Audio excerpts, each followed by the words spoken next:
This is an RNZ podcast.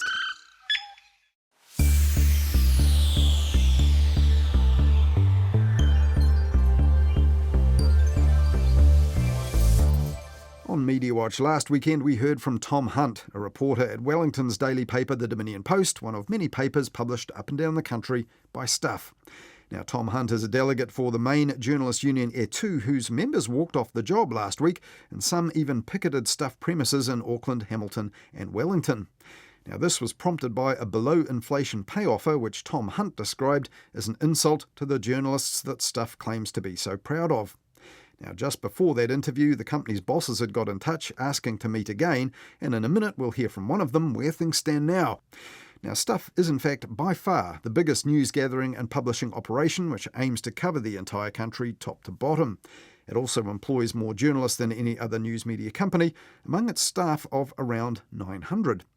And the whole thing is led by and owned by its former chief editor, Sinead Boucher, who bought the entire company from its reluctant Australian owners in early 2020.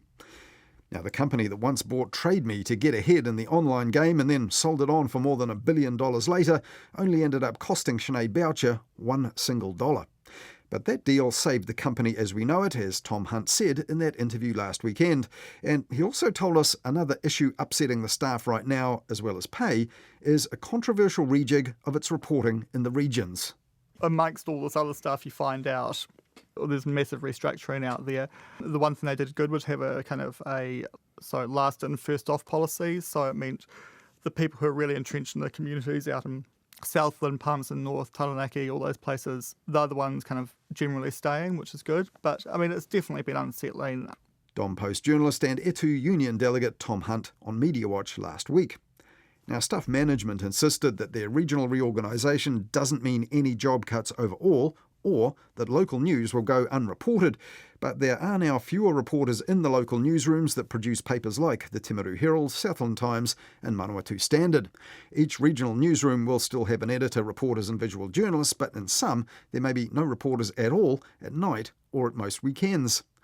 On Morning Report last month, Nelson Mayor Nick Smith, formerly an MP in the city for more than 30 years, was alarmed by reports that the Nelson Mail's news staff would drop from 8 journalists to just 3. I really did choke on my cornies when I heard staff say that these cuts in journalists in regional New Zealand would strengthen local news. Often Stuff and Radio New Zealand rightly calls out politicians for spin, claiming these large reductions in regional journalists will somehow strengthen local news is really pulling the other one. Now, since then, Nelson Mail reporter Sherry Savignon has resigned and joined Nelson Mayor Nick Smith's communications team. And the main reporter for Nelson City Council, Scaraboni, has resigned from the Nelson Mail as well. And Mediawatch has been told the Mail has now just 1 full-time staff reporter and 3 part-timers, and another Nelson News editor is yet to be appointed. So this week I asked Stuff's Chief Content Officer Joe Norris, can local news really be covered as well for Stuff's papers with fewer local reporters where that news is actually happening? What we've done, Colin, is that we've set up effectively an internal news service, which is based right across regional New Zealand. So we've got a group of reporters who can cover any story anywhere at any time.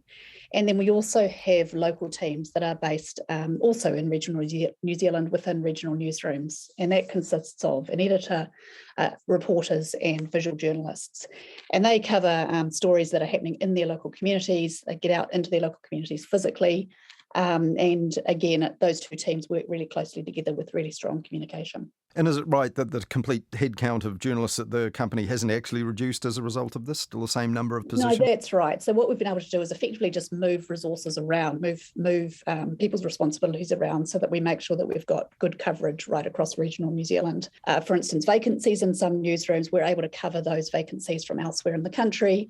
And equally, if there is a large amount of news happening in one particular region, but it's quieter somewhere else, our teams are able to move across and support. So, for instance, we were really struggling to get reporters into Timaru in the last year.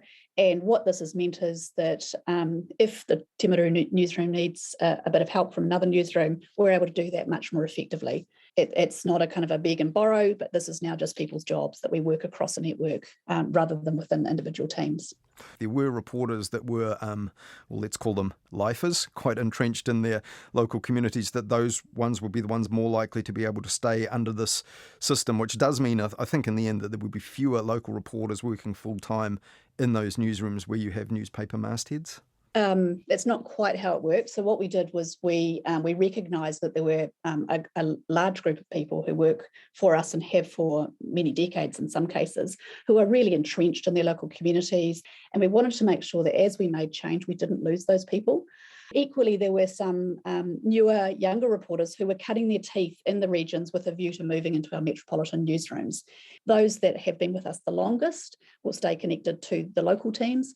And then some of those younger reporters who tend to have more mobility and be looking to move through our network of newsrooms will move into this group regional team, which gives them the capacity to move around newsrooms and from regional newsrooms to metro newsrooms more effectively. But does this also mean that in some of your newsrooms, say, for example, Timaru that you mentioned, or Invercargill, both places where you have daily papers, that there might be night times and maybe even the weekends where there are no actual local reporters on shift at all? We've always had that case, Colin. We know it's difficult to fill 24-hour, 7-day rosters, but what this does mean is that we will always have someone who has the responsibility for covering news if it happens in that region. Well, let's just take one example, the Nelson Mail. The local MP, Nick Smith, he believed the number of reporters would drop from about 8 based in that Nelson newsroom down to 3. We understand that, just in recent days, 2 quite senior and experienced reporters, including one who covered Nelson City Council, has resigned, one of whom has actually gone to work for Nick Smith. So is all that mean you'll find it difficult to report Nelson news in the future? There certainly is some irony there, isn't there? So yeah, look, through the process, we had a very small number of people who decided that they wanted to pursue other opportunities. So two people have gone to PR. One of those has moved into Nick Smith's office, as I understand it. One has moved to Radio New Zealand. And then a fourth person had some personal commitments that they've decided to make a change. That's pretty inevitable when you move through a change process, that people take stock of their lives. That would be a possibility. But look, I'm really, really pleased. We've been able to recruit a fantastic group regional editor who is Victoria Guild, who was formerly the editor of the Nelson Mail. We're just in the process of recruiting a new editor for the Nelson Mail, and I'm really, really pleased with how that process is going.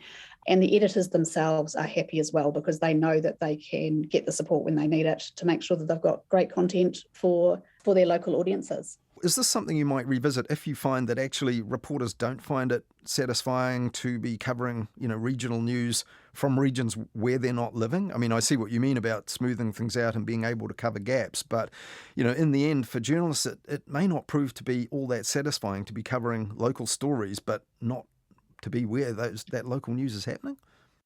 Oh, I'm not sure that that's the case. I mean, journalists just love great stories. They don't necessarily have to be 1K down the road from where that story is occurring to just enjoy the thrill of covering a good story that's appreciated by audiences. I think if you look at your own team, Colin, you're based in central locations and you cover content from across the country. So it's done really effectively. I don't accept that that's not a satisfying job. Great stories are great stories wherever you're based. Well, last week we also spoke to Tom Hunt about the industrial action. What's the latest in negotiations with the journalists belonging to the ETU union? When Tom spoke to you last week, he described the positions as achingly close, and I absolutely endorse that. And we've had really constructive conversations with the union over the past week, and we're expecting to settle early next week. He did say achingly close, but he also said that you'd had a payoff he described as an insult to the journalists that Stuff claims to say are so important to them. So I wonder, has there been a loss of goodwill among the staff? Because when I think back to when Stuff came back into local ownership as the result of the now owner, Sinead Boucher, then chief editor, buying it for $1 in that spectacular deal in 2020, a lot of enthusiasm for that. But is that still the case? Is some of that goodwill now perhaps dissipated? Yeah, I don't want to speak for others because obviously, everybody has different perspectives. But my observation, and I move around the country a lot, I spend time in newsrooms in different parts of the country. And look, I think our team of journalists understand that. They believe in our mission and why we are here, why we exist as a media company. But from time to time, there are things that people feel uncomfortable about. And, we've moved through a negotiation to renew the Journalists Collective Agreement. There is always going to be rub through that process. One thing that has been said to us, sometimes on a confidential basis by people working for Stuff, by news journalists specifically, is that a lot of the focus and attention of the companies going into digital things, podcasts that are perhaps a bit more glossy and involve outside production and so on, and that somehow the focus of the company has been pulled away into that sort of area and the investment. Is that a concern coming back to you as head of content? Well, look, every now and then I do hear sentiments of people who have been particularly committed to a task and they see investment occurring elsewhere. But as you know, Colin, and anyone working in a media company, you need to make sure that you're where your audiences are, that you're innovating and making sure you're as relevant as possible. But journalism of all types is important to us, and we're continuing to invest huge amounts of resources, more than any other media company, in covering news right across New Zealand. In the reports about the industrial action, one of the things that was said was that one of the reasons you felt Stuff couldn't offer the pay rise you might have liked to have given to all your journalist staff was the rising costs and inflation pressures that are affecting all sorts of businesses. But you also specified something like a rise of around 30% in the price of newsprint. For all of the digital transition that's happened, are you still in that position where 75% or something of your revenues is still from subscriptions and sales of, well, let's call it the old-fashioned printed newspaper being sold in stores and delivered to letterboxes? Look, print is still very important to us from a revenue perspective, and you rightly point out that both reader revenue via subscriptions and advertising revenue flows into our print editions. But increasingly, we are effectively monetising all of our digital audiences. Those audiences are very large. We reach a huge penetration across New Zealand, between 70 and 90% in every region of New Zealand. So, and advertisers understand the value of that. So we're certainly shifting the dial, but these things don't happen overnight. So is it in the region of 70% of your revenue would still be from print products? Look, those numbers are commercially sensitive, Colin, but that's not an accurate number. We've certainly shifted the dial. I think that's a position from a couple of years ago.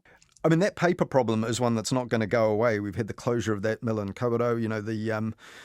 The paper now being produced, I think the closest source is Tasmania, and right. I think even the Fairfax newspapers in Australia are not printing in Tasmania, ironically, because they're trying to spin out their supplies of paper, which is a weird situation. So is the future of actual printed papers, some of these mastheads of yours in print for well over 100 years, are they up for review at some point in the future? We're constantly reviewing the print portfolio and making sure that it's still relevant for a critical mass of subscribers and readers who buy through retail. Look, increasingly audiences will move online. I can't give you a time frame for individual publications, but we are constantly looking at making sure that we're still relevant in each of our local communities. That was the Chief Content Officer at Stuff, Jo Norris.